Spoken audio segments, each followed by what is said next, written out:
नमस्कार, कैसे हैं आप? मैं हूं आपके साथ दिव्या चतुर्वेदी और आप देख रहे हैं दी बोनस का खास शो शक्ति की समृद्धि।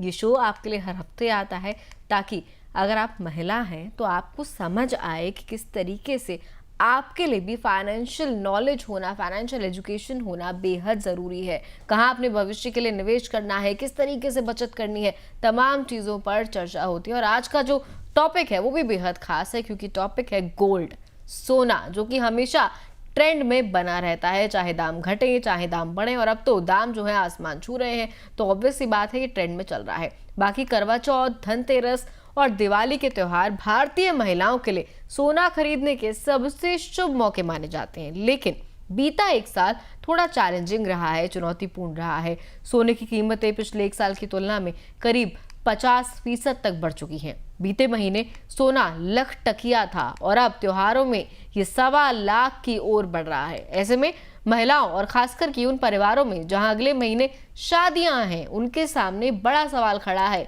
क्या इस समय सोना खरीदना सही है? अगर हाँ तो कैसे? वजन कम करके सोना खरीदें या फिर कैरेट वैल्यू घटाकर खरीदें, या फिर थोड़ा थोड़ा करके किश्तों में खरीदा जाए, या फिर पुराना सोना बेचकर नया सोना लिया जाए? इन सभी सवालों का जवाब आज के शो शक्ति की समृद्धि में आपको मिलेगा। साथ ही और किन चीजों पर चर्चा होगी एक बार देख लेते हैं ऑन द शो आपके लिए क्या कुछ खास है। देखिए, सबसे पहले सोने का वजन घटाएं या फिर कैरेट, ग्राम कम करें या फिर कैरेट वैल्यू कम करें? 22 कैरेट, 18 कैरेट, 14 कैरेट महंगा सोना एक मुश्त खरीदें या फिर किश्तों में खरीदें? आप अगर सोना लेने जा रहे हैं, इकट्ठा पैसा दे दें, फिर सोना खरीद लें, या फिर किश्त बनवा लें और फिर उसे खरीदें? 1.25 लाख पर सोना कैसे हो स्मार्ट शॉपिंग? बड़ा सवाल। अब 1, 2, 3 महीने ऐसे हैं जब ये सवाल लगातार लोगों के दिमाग में रहेगा। त्योहारों पर जो है गोल्ड खरीद का शगुन कैसे होगा पूरा? देखिए, धनतेरस पर बहुत लोग हैं जो गोल्ड खरीदते हैं, चाहे थोड़ा खरीदें लेकिन जरूर खरीदते हैं। लेकिन अब गोल्ड की जो दरें हैं आसमान छू रहे हैं। इसके अलावा पुराना सोना बेचने में कितनी समझदारी होगी? अगर आप अभी अपना ओल्ड गोल्ड बेचने जाते हैं तो फिर कितना आपके लिए सही ऑप्शन रहेगा? 14 और 9 कैरेट का सोना क्यों बन रहा अब लोगों की पसंद? ये भी एक ट्रेंडिंग सवाल है। देखिए, 14 कैरेट और 9 कैरेट जो है अब लोगों की काफ़ी ज़्यादा पसंद बनता हुआ नजर आ रहा है। बाकी अपनी चर्चा में आगे बढ़ेंगे, लेकिन उससे पहले त्योहारों पर सोना खरीदने की मजबूरी और बढ़ती कीमतों का असर एक मिडिल क्लास परिवार की कहानी किस तरीके से समझाती है, जरा देखिए। दिल्ली की सीमा अग्रवाल हर साल धनतेरस पर सोना खरीदती हैं। पिछले साल उन्होंने 1 तोले सोने की चूड़ियां खरीदी थीं, लेकिन इस साल सोना 1.25 लाख के पास पहुंचने के बाद सीमा मुश्किल में है। उनकी सहेली ने इस बार 9 कैरेट सोने की ज्वेलरी खरीदने की सलाह दी, जो सस्ती पड़ती है।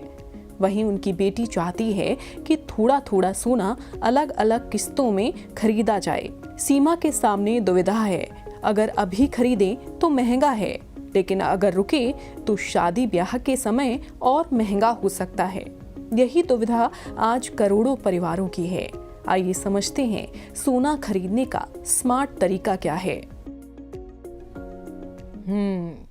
तो देखा आपने किस तरीके से सीमा अग्रवाल का परिवार जो है थोड़ा सा चैलेंजेस फेस कर रहा है। और मुझे लगता है कि ये हर परिवार इस वक्त यही सोच रहा है कि सोना अभी खरीदा जाए या भी रुक जाए, क्या पता सोने की कीमत जो है नीचे आए। लेकिन अगर नीचे नहीं आए और कीमत और ज़्यादा बढ़ गई तो फिर तो इसे खरीदना लगभग नामुमकिन हो जाएगा। तमाम चीज़ों पर चर्चा करेंगे। कौन सी कैरेट का गोल्ड आपके लिए सही हो सकता है? अभी लें, रुक जाएं, एक मुश्त पैसे देकर ले लें, या फिर SIP के थ्रू निवेश कर लें गोल्ड में, या फिर जो है किश्तें बंधवा लें और तब फिजिकल गोल्ड लें? तमाम चीजों पर चर्चा होगी। और इस चर्चा के लिए आज हमारे साथ जुड़ रही हैं ऑगमेंट गोल्ड की हेड रिसर्च डॉक्टर रेनिशा चैनानी, जो महिलाओं की फाइनेंशियल इंडिपेंडेंस पर लगातार काम कर रही हैं और आज हमें त्योहारों पर महंगे सोने में समझदारी से खरीदारी करने और निवेश की रणनीति बताने वाली है। मैम, बहुत बहुत स्वागत है आपका शक्ति की समृद्धि में। Thank you, thanks for inviting me. Ma'am, जैसा कि हमने देखा अभी सीमा अग्रवाल की कहानी, पिछले साल तो उन्होंने 1 तोले की जो है चूड़ियां कंगन बनवा लिए थे, लेकिन इस साल जो है थोड़ी सी दुविधा में आ गई हैं। दाम जो है सोने के बहुत ज़्यादा बढ़ गए हैं। सबसे पहले मैम, सीमा जी से जुड़े जैसे करोड़ों परिवार हैं इस तरीके की जो दुविधा फेस कर रहे हैं फिलहाल, त्योहारों पर जो है ये लाख टकिया सोने का घर लाने का स्मार्ट स्ट्रैटेजी क्या हो सकता है?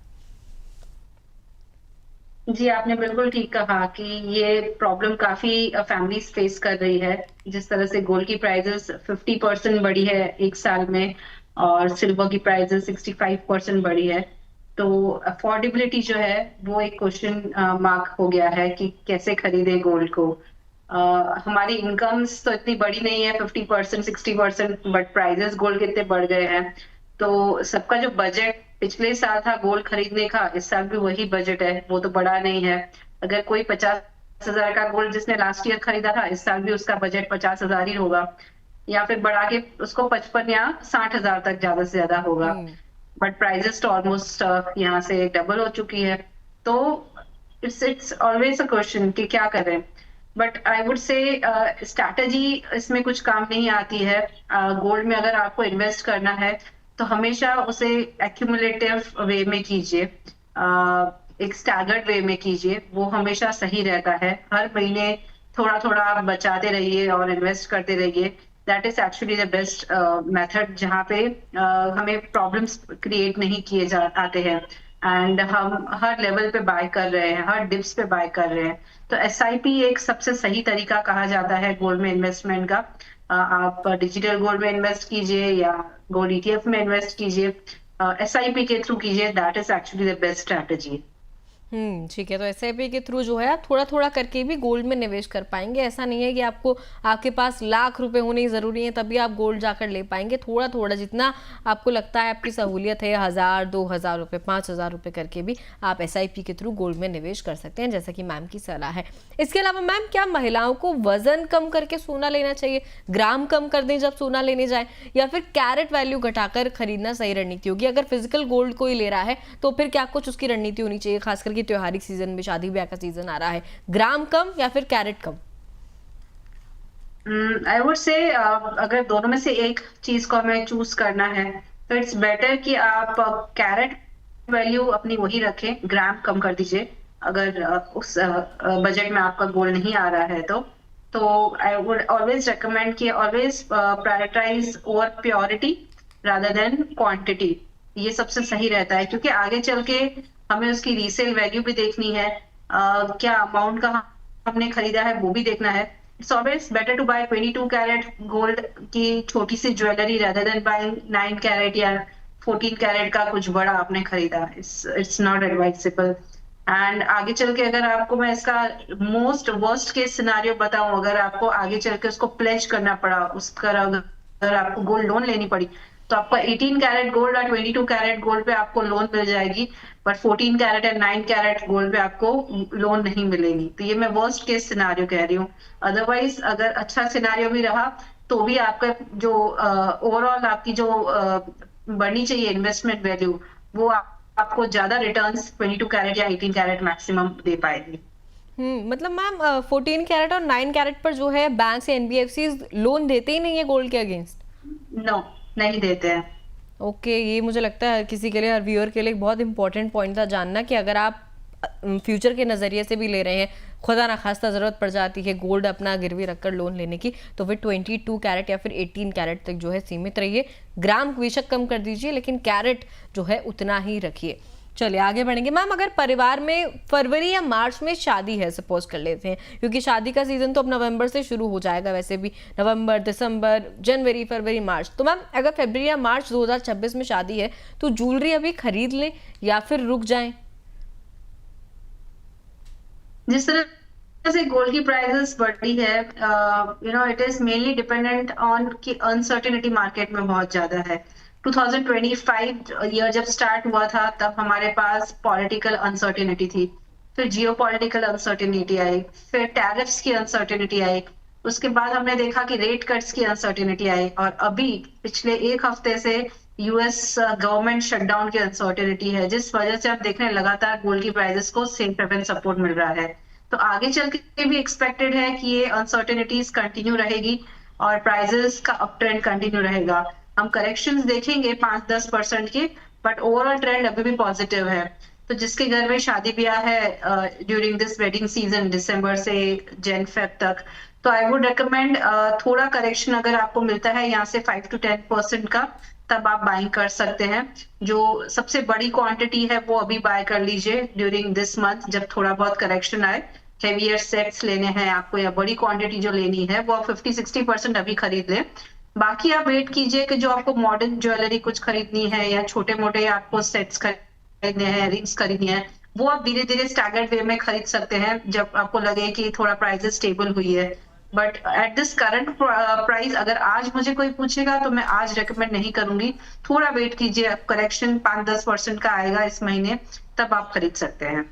ठीक है, तो इस महीने जो है 5-10% का करेक्शन आने की उम्मीदें हैं। तब आप जो है, जैसे कि मैम ने कहा, जो आपको बड़ा क्वांटिटी में गोल्ड लेना है वो पहले ले लीजिए और उसके बाद जो है करेक्शन का वेट करिए। उसके बाद अपना जो अलग आपको गोल्ड लेना है उसको ले लीजिए। आगे बढ़ेंगे। बहुत सारे दर्शकों के सवाल अलग अलग प्लेटफॉर्म पर दी बोनस के आए हैं। एक एक कर फटाफट से वो सवाल लेने की कोशिश करते हैं। सबसे पहला सवाल, सबसे पहली कॉलर है सोनिया सावंत नागपुर से। सवाल है इनका, कह रही है 9 कैरेट ज्वेलरी का विकल्प कहाँ कैसा है? क्या 9 कैरेट की ज्वेलरी को बेचने में मुश्किल होती है? मैम, गोल्ड लोन की तो बात हुई कि 9 कैरेट और 14 कैरेट पे जो है लोन में दिक्कतें आती हैं। मैम, बेचने पर क्या नजरिया है इसका? अब जब गोल्ड बेचने जाएंगे, इट इज ऑलवेज कंसिडर्ड कि आपकी कितने कैरेट की ज्वेलरी है। तो इसलिए आप जब भी गोल्ड खरीदें तो उसका कैरेटेज जरूर चेक करें, बिल जरूर लें उतना कैरेट है कि नहीं उसमें। और उसमें आप BIS एक हॉलमार्क ज्वेलर जो है उसी से ही खरीदें। तो हमेशा हॉलमार्क ज्वेलरी खरीदें, उस पर लिखा हुआ होता है कि वो 9 कैरेट है, 14 कैरेट है, 22 कैरेट है कि नहीं। तो एक हॉलमार्क ज्वेलरी खरीदना बहुत जरूरी है।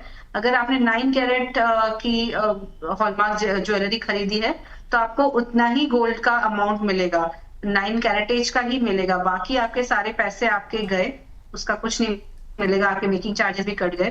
तो जो भी प्राइस पे आप खरीद रहे हैं उसका आपको 9 कैरेट की ही प्राइस आपको रीसेल में मिलेगी। जितना कैरेटेज ज्यादा होगा गोल्ड का उतना आपका रीसेल वैल्यू बढ़ेगा।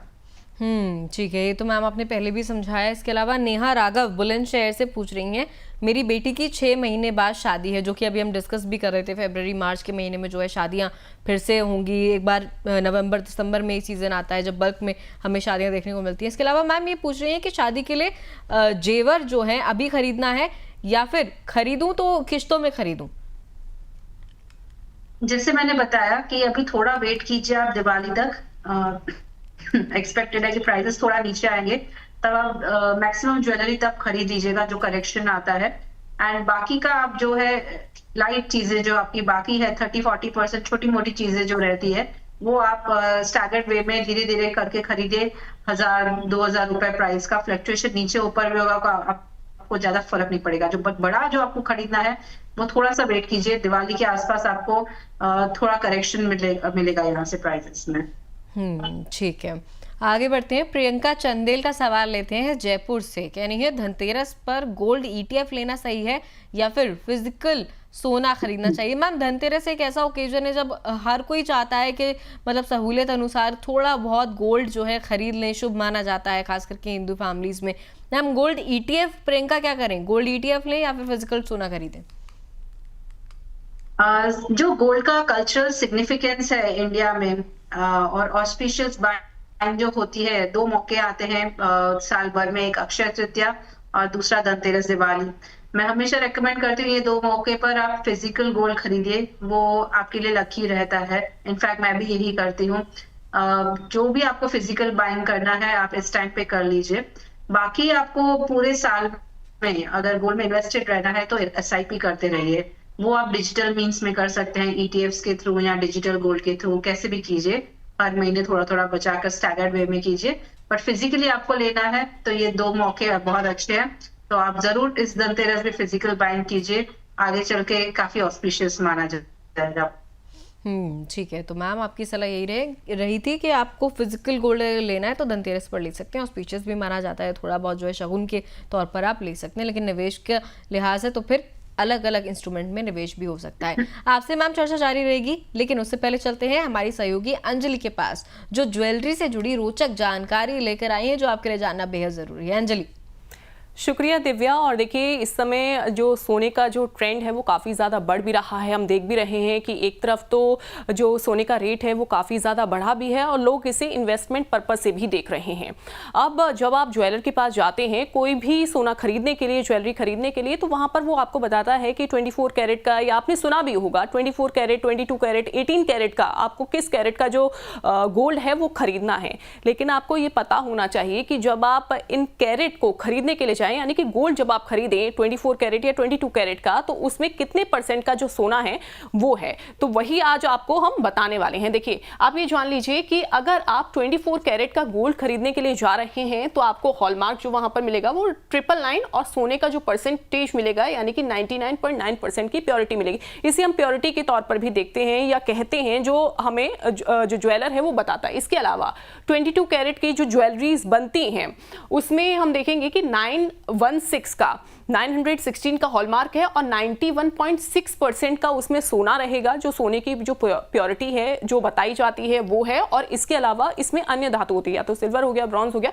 या इसमें कॉपर मिक्स रहता है। इसके अलावा 18 कैरेट का भी हम देखते हैं कि बहुत सारी जो ज्वेलरीज है जिसे हम ठोस ज्वेलरी बोलते हैं वो मिलती है, या वो जो ज्वेलर है वो बना के देता है। तो 18 कैरेट की जो ज्वेलरी है जो आप लेने जा रहे हैं तो उसमें हॉलमार्क 750 रहेगा और सोने की जो प्योरिटी है, सोने का जो परसेंटेज है वो इसमें 75% रहेगा। इसके अलावा 14 कैरेट की भी देखिए जो गोल्ड है वो बनता है, ज्वेलरी जो है वो बनती है, इसमें आप देखेंगे कि 585 का हॉलमार्क है और 58.5% का इसमें जो सोना है वो है। इसके अलावा और इसमें अन्य जो धातु होती है, जैसा कि मैंने पहले बताया कि इसमें सिल्वर मिक्स कर दिया जाता है या फिर ब्रॉन्ज या फिर कॉपर इसमें मिक्स कर दिया जाता है।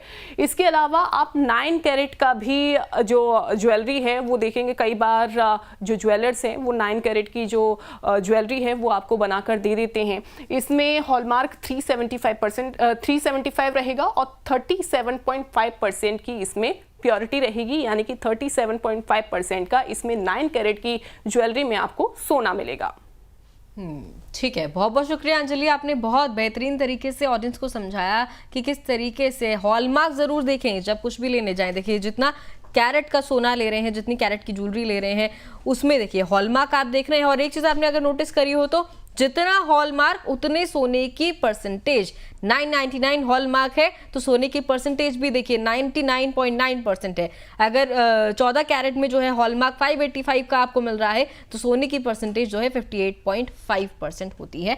ये ज़रूर ध्यान में रखें, थोड़ा सा जो है सतर्क रहें, जागरूक रहें, क्योंकि सोना आप लेने जा रहे हैं, कोई सस्ती चीज़ नहीं है, बेहद महंगी चीज़ है, प्रेशियस एक मेटल माना जाता है। तो थोड़ा सा रिसर्च कर जाएँ, साथ ही जहाँ से गोल्ड ले रहे हैं वहाँ पर भी पूछताछ पड़ताल ज़रूर करें। इसके अलावा कैसे बाकी लोग हमें सवाल भेज सकते हैं, देखिए कुछ ऑडियंस के सवाल हमने ले लिए हैं, साथ ही बाकी दर्शक हमें किस तरीके से शक्ति की समृद्धि के लिए सवाल भेज सकते हैं ये भी आपको बता देते हैं। शो के कमेंट बॉक्स में आप हमेशा सवाल भेजिए, लेकिन हमारा जो व्हाट्सएप नंबर है इस पर भी आप अपने सवाल किसी भी समय भेज सकते हैं। तो 9354027995 इस नंबर पर शक्ति लिखकर अपना सवाल हमें व्हाट्सएप कर दीजिए। इससे हमें भी पता चल जाएगा कि आपने शक्ति की समृद्धि के लिए अपना सवाल भेजा है और आपका सवाल साथ ही जिस टॉपिक पर आप चर्चा देखना चाहते हैं वो भी हमारे जहन में आ जाएगी। आगे बढ़ते हैं, मैम के पास चलते हैं एक बार फिर से। मैम, जैसे कि अंजलि ने डेटा दिखाया किस तरीके से अलग अलग कैरेटेज की ज्वेलरी मिलती है, हॉलमार्क कितना रहता है, सोने की परसेंटेज कितनी रहती है, इस पर हम लगातार आपसे भी बातचीत कर रहे हैं। मैम, अगर बजट कम हो किसी महिला का तो सोना कैसे खरीदें? छोटे सिक्के के फॉर्म में लें, हल्की ज्वेलरी खरीदें, या डिजिटल विकल्प ही बेहतर होगा उनके लिए? जैसे आपने बताया कि अलग अलग कैरेटेज की ज्वेलरीज होती है, तो अगर आपको ट्रेडिशनल ज्वेलरी और इन्वेस्टमेंट करना है तो 22 कैरेट एंड 24 कैरेट हमेशा बेस्ट रहता है इन्वेस्टमेंट के लिए। तो क्योंकि इसकी जब वैल्यू बढ़ेगी तो आपको उतना ही मुनाफा मिलेगा। बट अगर आप कोई ट्रेंडी ज्वेलरी खरीद रहे हैं या फिर कुछ ऐसी इंट्रिकेट डिजाइन, एक्सोटिक डिजाइन की आपको कोई ज्वेलरी खरीदनी है या कोई डायमंड की आपको डिजाइन खरीदनी है, तो वो 14 कैरेट 18 कैरेट में लोअर कैरेटेजेस में अवेलेबल होती है, तो तब आप वो खरीद सकते हैं। तो आप थोड़ा डिफरेंशिएट कीजिए कि आपको फैशन ज्वेलरी खरीदनी है या ट्रेडिशनल ज्वेलरी खरीदनी है या फिर इन्वेस्टमेंट करना है गोल्ड में, तो इसके ऊपर आप डिसाइड कर पाएंगे। अगर आपको इन्वेस्टमेंट करना है तो ज्वेलरी खरीदने का मतलब ही नहीं है। फिर आप उसे ईटीएफ में इन्वेस्ट कीजिए या डिजिटल गोल्ड में इन्वेस्ट कीजिए, that is the best way, क्योंकि आपको आगे चल के उसकी रीसेल वैल्यू भी ज्यादा मिलेगी और आपके पास रिडिम्पशन का ऑप्शंस भी ज्यादा मिलेंगे। कैश आउट करना है और आगे चल के उसके कॉइन्स खरीदने हैं, उसकी ज्वेलरी खरीदनी है, कुछ भी कर सकते हैं। और अगर आपको फ्लॉन्ट करनी है अपनी ज्वेलरी, ट्रेडिशनल ज्वेलरी खरीदनी है, तो वो 18 एंड 22 कैरेट में आप खरीद सकते हैं। एंड बाकी फैशन ज्वेलरी है वो लेस देन 18 कैरेट में किसी में भी खरीद सकते हैं। तो ये एडवाइस रहेगी, अपना जो पहले आपका क्या ऑब्जेक्टिव है वो डिसाइड कीजिए एंड देन फिर गोल्ड खरीदिए। ठीक है। तो पहले अपना जैसे कि मैम ने कहा, आपको किस लिहाज से गोल्ड खरीदना है, पहननी है ज्वेलरी, हल्की ज्वेलरी पहननी है, भारी ज्वेलरी पहननी है, या फिर सिर्फ निवेश करना है, उस हिसाब से अपना नज़रिया देखिए पहले, फिर ऑप्शंस पे जाइए, उसके बाद अपना निवेश करिए या फिर ज्वेलरी खरीदिए। अच्छा मैम, एक चीज़ और है, जब हम ज्वेलरी लेने जाते हैं तो एक चीज़ बहुत तो सुनने में आती है, मेकिंग चार्ज। बड़े ज्वेलर्स जो होते हैं ज़्यादा मेकिंग चार्ज लगाते हैं, छोटे ज्वेलर्स कम मेकिंग चार्ज लगाते हैं, लेकिन आजकल कई ज्वेलर्स जो है 0% मेकिंग चार्ज पर ज्वेलरी ऑफर कर रहे हैं। क्या मैम वाकई में चार्ज 0% होता है या फिर सिर्फ एक मार्केटिंग का हथकंडा है ये? बहुत ही अच्छा क्वेश्चन है ये कि फाइनली ऐसा कुछ होता है कि नहीं होता है। Generally I think no making charge जैसी कोई चीज नहीं होती। लगभग उसमें जहाँ पे आप देखेंगे नो मेकिंग चार्जेस है, मतलब गोल्ड की प्राइस वहां पे बढ़ाई गई है, ऐसा मेरा तजुर्बा है। एंड काफी हिडन कॉस्ट भी लगाई हुई हो सकती है। तो जब भी आप ऐसी जगह से गोल्ड खरीद रहे हैं जहाँ पे नो मेकिंग चार्जेस है या फिर फ्री गिफ्ट्स आपको दी जा रही है, तो आपको ये देखना होगा कि वहां पे गोल्ड की प्राइस क्या लगा रहे हैं। वो 24 कैरेट की प्राइस या 22 कैरेट की प्राइस जो डिस्प्ले प्राइस है वो मैच होती है कि नहीं, आपको देखना होगा। क्योंकि ऑल ओवर इंडिया एक ही प्राइस चलती है। आप उसका बेंचमार्क प्राइजेस कुछ भी ले सकते हैं, एमसीएक्स लीजिए या इप्जा की प्राइजेस लीजिए, आपको विद जीएसटी विदाउट जीएसटी सब प्राइजेस मिल जाती है। तो आपको वो चेक करना होगा कि वो सही प्राइस लगा रहा है ज्वेलर की नहीं लगा रहा है, उसमें ज्यादा प्राइस तो नहीं लगा रहा है। वो अगर सही है एंड मेकिंग चार्जेस में आपको थोड़े बहुत डिस्काउंट मिल रहा है, क्योंकि वो एक ज्वेलर का इनिशिएटिव है अपने इन्वेस्टर्स को या फिर कस्टमर्स को अट्रैक्ट करने के लिए, तो फिर सही है, आप वहां से खरीद सकते हैं। क्योंकि आपको थोड़े बहुत मेकिंग चार्जेस पे करने पड़ रहे हैं, 40-50% लेस मेकिंग चार्जेस है, तो आप वहां से आपको भी प्रॉफिटेबल रहेगा एंड ज्वेलर को भी एक कस्टमर मिल जाएगा। बट नो मेकिंग चार्जेस जो रहता है, मुझे थोड़ा वो सिचुएशन डाइसी लगता है, थोड़ा फिशी लगता है कि ऐसा एक्चुअली एग्जिस्ट नहीं करता है। क्योंकि ज्वेलर को भी कमाना है और कस्टमर को भी प्रॉफिट करना है, हर तरह से अपना इन्वेस्टमेंट देखना है। तो थोड़ा ध्यान से खरीदिए ऐसी जगहों से। थोड़ा सा सतर्क रहने की जरूरत है। मैम इसके अलावा एक चीज और देखी गई है कि कई ज्वेलर्स सोने के लिए किश्तों में सेविंग प्लान्स भी देते हैं। ये तो मतलब मैं अगर अपना ही पर्सनल एक्सपीरियंस बताऊं तो बचपन से मैं देखती आ रही हूँ कि छोटे छोटे जो ज्वेलर्स होते हैं, गलियों में छोटी शॉप्स होती हैं, वहाँ पर बहुत ज़्यादा लगभग 12 महीने कुछ ना कुछ सेविंग प्लान चल रहे होते हैं। किश्तों में थोड़ा थोड़ा करके आप अमाउंट दीजिए और फिर सोने का कुछ ले जाइए। क्या ये ग्राहकों के लिए मैम सेफ है और क्या फ़ायदेमंद भी है ये ऑप्शन? यस, ये प्लान गोल्ड सेविंग स्कीम्स, इस तरह की कई ऐसे किश्तों वाले प्रोग्राम्स ज्वेलर्स ऑफर करते हैं टू अट्रैक्ट मोर कस्टमर्स जिन्हें अफोर्डेबिलिटी नहीं है, एक साथ इतना लमसम पेमेंट नहीं कर सकते हैं, तो थोड़ा थोड़ा थोड़ा करके किश्तों में देकर गोल्ड खरीद सकते हैं। और काफी ऐसे जो स्कीम्स होती है वो अट्रैक्टिव भी होती है। जैसे 11 महीने आपने खुद पे किया, लास्ट का 12th मंथ जो है वो ज्वेलर अपना पे करेगा। So it is actually not कि jeweller is paying, it is कि आपने जो 11 महीने पैसे दिए हैं उसका इंटरेस्ट आपने जो जितना जमा किया है उसी का आपका अमाउंट 12th मंथ में जा रही है। तो ज्वेलर खुद के पॉकेट से कुछ नहीं दे रहा है। तो जब भी आप ऐसे ही स्कीम में जा रहे हैं तो बी वेरी मच श्योर कि आप कोई रेप्यूटेड ज्वेलर से ज्वेलरी खरीद रहे हैं या कोई रेप्यूटेड फिनटेक प्लेयर से ज्वेलरी खरीद रहे हैं। क्योंकि आजकल कई ऐसे फिनटेक प्लेटफॉर्म्स भी हैं, कई बड़े ज्वेलर्स भी हैं जो ये सब चीजें ऑफर कर रहे हैं। तो हमेशा से ये चीज ध्यान रखिए कि रेप्यूटेड ब्रांडेड ज्वेलर से, हॉलमार्क ज्वेलर से आप अपना ज्वेलरी खरीदें एंड ये स्कीम्स में आप जा सकते हैं।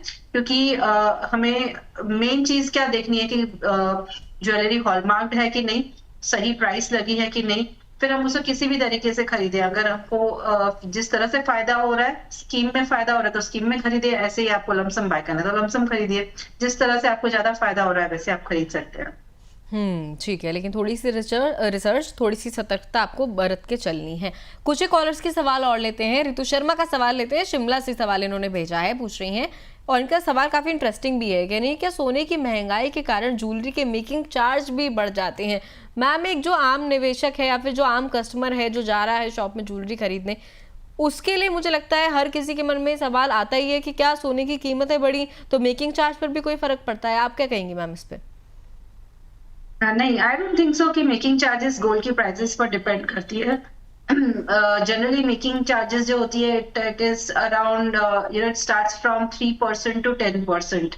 जो गोल्ड की प्राइस है उस हिसाब से परसेंटेज में कहा जाता है। बट जनरली कहीं जगहों पर आप ज्वेलरी खरीदने जाएंगे तो वो पर ग्राम के हिसाब से भी होता है कि मतलब 300 रुपए पर ग्राम आपको देना पड़ेगा या 1000 रुपए पर ग्राम आपको मेकिंग चार्ज देना पड़ेगा। तो डिपेंड करता है कि ज्वेलरी में कितना इंट्रिंसिक उसकी डिजाइन है। अगर सिंपल डिजाइन है तो उसकी मेकिंग चार्जेस कम होगी, अगर ज्यादा एक्सोटिक और इंट्रिंसिक डिजाइन है तो उसकी मेकिंग चार्ज ज्यादा होगी। एंड इट ऑल डिपेंड्स कि कितना उसमें कारीगरी की हुई है, कितना काम किया गया है। वो गोल्ड की प्राइसेस से ज्यादा फर्क नहीं पड़ता है, पर ग्राम के हिसाब से ही कैलकुलेट किया जाता है। But to make customers easy to understand, generally कई ज्वेलर्स इसको percentage form with gold cost भी कहते हैं। जैसे मैंने बताया 3% ऑफ गोल्ड प्राइस या 5% ऑफ गोल्ड प्राइस। बट आप पर ग्राम के हिसाब से समझेंगे तो ज्यादा मुझे लगता है इजी रहेगा। ठीक है मैम। ममता का सवाल भी रहते हैं अहमदाबाद से, पूछ रही है गोल्ड ज्वेलरी के बजाय गोल्ड कॉइन खरीदना कितना समझदारी भरा है? मैम, गोल्ड ज्वेलरी सपोज कोई फिजिकल गोल्ड लेना चाहता है लेकिन ज्वेलरी के फॉर्म में नहीं लेना चाहता है, कॉइन लेगा तो कितना समझदारी भरा ये ऑप्शन हो सकता है? आजकल कॉइन्स जो है गोल्ड के वो हमें 0.1 ग्राम से अवेलेबल है टू ऑलमोस्ट 100 ग्राम्स तक। तो बहुत बड़ी वैरायटी मिलती है गोल्ड कॉइन्स की। अगर आज की करंट प्राइसेस देखें 1,20,000 जो 10 ग्राम का रेट है, उस हिसाब से आप देखेंगे तो 1500 में आपको 1200 से 1500 में 0.1 ग्राम का भी गोल्ड का कॉइन मिलता है। तो अगर आपको कम अमाउंट में ज्वेलरी खरीदनी है, सॉरी गोल्ड खरीदना है और इन्वेस्टमेंट के लिए खरीदना है तो यस, कॉइन्स खरीदना is also the best option. Because investment के लिए जब भी गोल्ड खरीदें जितना हो सके don't spend on making charges. अगर आप ज्वेलरी खरीदेंगे तो आपको मेकिंग चार्जेस देने ही पड़ेंगे। कॉइन्स में मेकिंग चार्जेस होते हैं बट बहुत मिनिमल होते हैं। सो इट्स बेटर, इन्वेस्टमेंट के लिए खरीद रहे हैं तो कॉइन्स खरीदे। बट आपका यूसेज है, अगर फ्लॉन्ट करना है, दिखावा करना है, पहन के आपको उसे फिजिकली फील करना है तो यस, फिर आप ज्वेलरी खरीद सकते हैं। फिर ज्वेलरी खरीद सकते हैं, लेकिन जैसे कि मैम ने कहा जितना हो सके मेकिंग चार्ज से बचिए, थोड़ी दूरी बनाकर चलिए, कम से कम मेकिंग चार्ज आपको देना पड़े। फिजिकल गोल्ड ही लेने जा रहे हैं, कॉइन अगर ले भी रहे हैं तो मैम ने बताया कि बहुत ही कम रेंज में भी कॉइन्स आपको मिल जाएंगे, 12 से 15 हज़ार से भी स्टार्टिंग है, तो आप उस ऑप्शन को भी ऑप्ट कर सकते हैं। इसके अलावा कोलकाता से आन्या मजूमदार का सवाल लेते हैं, कह रही हैं हमारे पास विरासत में गोल्ड है। फिर तो आन्या जी आप बहुत लकी हैं आज के टाइम में, और पूछ रही हैं क्या पुराने गोल्ड को बेचना सही रहेगा? मैम, क्या आपकी राय है? ने पिछली पीढ़ियों से गोल्ड मिला है, क्या सही है अगर उसको बेचने का सोच रही हैं तो? अभी आई वुड से आप अपना ऑब्जेक्टिव डिसाइड कीजिए, अभी आपको न्यू ज्वेलरी की जरूरत है कि नहीं है। अगर नहीं है तो आप मत बेचिए, उसे रहने दीजिए। अगर आपको जरूरत है, आपके घर में शादी ब्याह है, आपको न्यू ज्वेलरी खरीदनी है तो यस, पुराना गोल्ड बेचकर आप न्यू डिजाइन्स ले सकते हैं। जितना आप लंबा होल्ड करेंगे गोल्ड को उतना ही बेटर आपको रिटर्न मिलेगा। जिस टाइम पे आपको जरूरत हो तभी ही आप पुराना गोल्ड निकालने का सोचिए, अदरवाइज उसको रख दीजिए। अगर आपको 5 साल के बाद जरूरत है ज्वेलरी की तो 5 साल के बाद बेचेंगे तो शायद प्राइसेस यहाँ से और डबल हो चुकी होगी। तो पेशेंस जो है, पेशेंस इज द की। मुझे लगता है गोल्ड में जब इन्वेस्टमेंट होती है तो जितना पेशेंस बना के चलेंगे उतना ज़्यादा आपको जो है बाद में रिटर्न कह लीजिए मिलेगा, उतना ज़्यादा फायदा मिलेगा। मैम, वैसे आजकल जिस तरीके से आन्या का सवाल था, कई महिलाएं जो है पुराने गहनों को एक्सचेंज करके नया सोना खरीदती हैं, क्या ये सही ऑप्शन होता है? फिर इसमें कहीं ना कहीं कुछ नुकसान छिपा होता है? यस, जिस तरह से गोल्ड की प्राइसेस बढ़ी है, अफोर्डेबिलिटी काफी कम हो गई है इंडिया में। हमें इंडिया में क्या पूरे वर्ल्ड में किसी को भी गोल्ड खरीदना हो तो अफोर्डेबल कम हो गया है पहले जितना अफोर्डेबल था।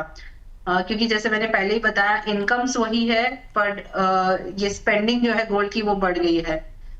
तो कई लोगों के पास ऑप्शन नहीं है, अगर उनको खरीदनी है ज्वेलरी तो वो अपना पुराना गोल्ड, पुरानी डिजाइन्स बेचकर, वो जो सोचते हैं कि लॉकर्स में पड़ा हुआ है, इट्स बेटर वो बेच के हम नया खरीदे, क्योंकि वो पहले का लिया हुआ गोल्ड वैसे भी कम प्राइजेस में होगा, तो उन्हें एक्स्ट्रा स्पेंडिंग नहीं करनी पड़ेगी। उसी रेट्स में अगर आपको न्यू डिजाइन मिल जाती है तो आप जरूर कर सकते हैं। इट ऑल डिपेंड्स कि आपका रिक्वायरमेंट क्या है, नीड क्या है। अगर आपको जरूरत है अभी ज्वेलरी की तो आप पुराना गोल्ड बेचकर नया खरीदिए, that is a good way. Afford नहीं कर सकते हैं तो यही ऑप्शन बचता है। ठीक है मैम। वैसे अगर एक पूरा मैं फाइनल सवाल पूछूं, क्योंकि हमारी काफ़ी लंबी चर्चा हुई कौन सा ऑप्शन महिलाओं के लिए सही है, गोल्ड लेने जा रही हैं तो फिजिकल गोल्ड कब लें, किस तरीके से, क्या क्या ऑप्शन हैं फिजिकल गोल्ड लेने के भी, क्या कुछ ध्यान में रखना चाहिए, और अगर निवेश कर रही हैं तो फिर क्या क्या ऑप्शन है। मैम अब जो है सवाल लाख टके का कह लीजिए, सोना अभी चढ़ेगा या गिरेगा? साल 2025 के एंड तक इसे आप कहाँ देख रही हैं?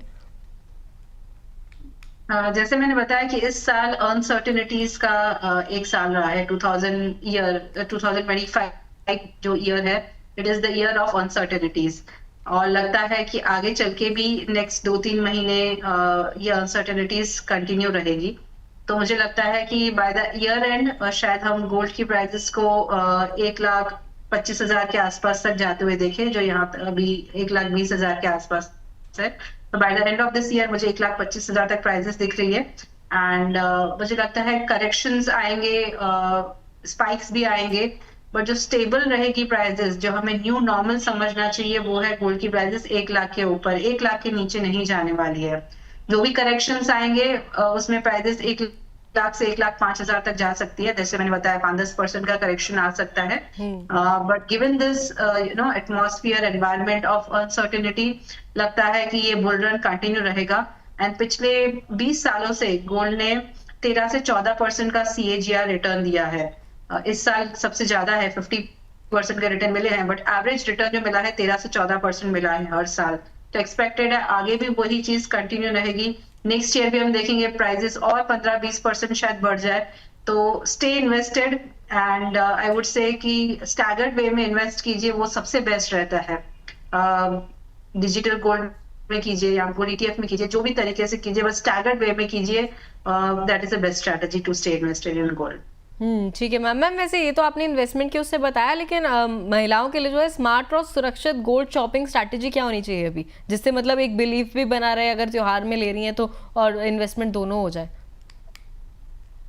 आई वुड से कि दोनों तरीके से आप खरीदें। जैसे ऑस्पिशियस डेज जो है, जैसे धनतेरस, दिवाली एंड अक्षय तृतीया, ये जो 2 दिन है, इस टाइम पे आप इसको एक बैलेंस स्ट्रैटेजी की तरह समझिए कि आप थोड़े अमाउंट में कॉइन्स या ज्वेलरी खरीदिए, फिजिकल गोल्ड खरीदिए इन दोनों ऑस्पिशियस डेज पर जो आपको रिक्वायरमेंट हो। एंड बाकी पूरा साल आप स्टैगर्ड वे में SIP कीजिए, डिजिटल गोल्ड में या फिर गोल्ड ETFs में। आगे चल के उसका आपको ज्वेलरी में कन्वर्ट करना है, कैश आउट करना है, रिडीम जैसे भी करना आप कर पाएंगे, पर इन्वेस्टेड रहिए, हर महीने थोड़ा थोड़ा करते रहिए, that is the best way.